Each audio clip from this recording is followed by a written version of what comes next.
महोदय, जैसा कि माननीय सदस्य जानते हैं, कल दूसरे सदन में इसी तरह की बहस थी।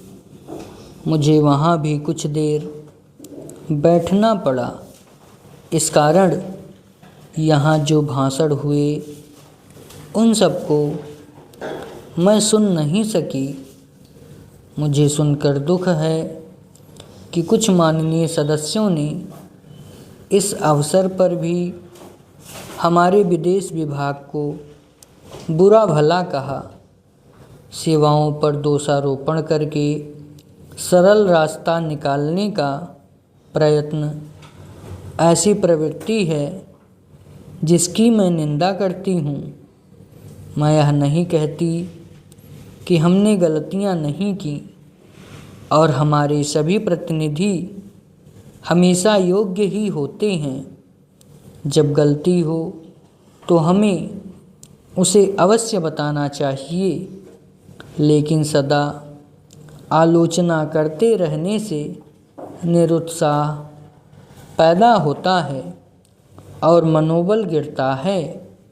हमें उन औजारों को ही कुंठित नहीं कर देना चाहिए जिनसे हमें काम लेना है। देश और विदेश में हमें काम तो करना ही है। हम अच्छी तरह जानते हैं कि पाकिस्तान के शासकों को दी गई हर सहायता बांग्लादेश के निर्दोष लोगों के विरुद्ध इस्तेमाल की जाएगी। इस अवसर पर हमारे प्रतिनिधियों ने परिश्रम से बहुत अच्छा काम किया है।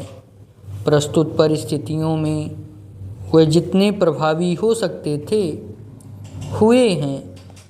कुछ सरकारों के विचार निश्चित हैं और यदि उनमें सहानुभूति भी पैदा की जाए तो भी वह इस प्रकार के मामले में कोई अस्पष्ट बात कहने को तैयार नहीं होंगे।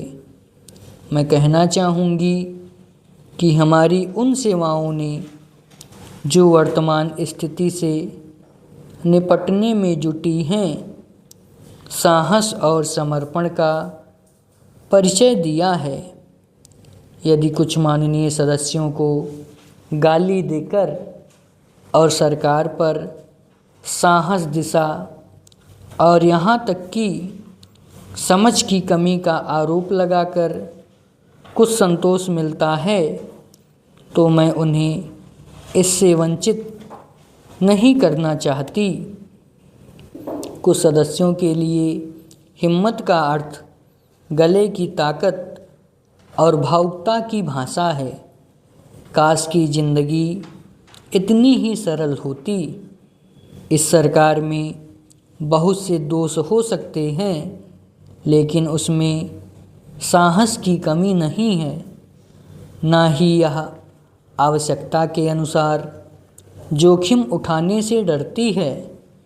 जैसा मैं बहुत बार कह चुकी हूँ, हम इस स्थिति या किसी भी स्थिति के केवल कानूनी पहलू की चिंता नहीं करते। हम चिंता करते हैं केवल एक ही बात की, और वह है हमारे राष्ट्रीय हित, सुरक्षा और स्वाभाविक रूप से बांग्लादेश के बहादुर लोगों की सुरक्षा। इसी कारण से शांति से काम करने का महत्व है।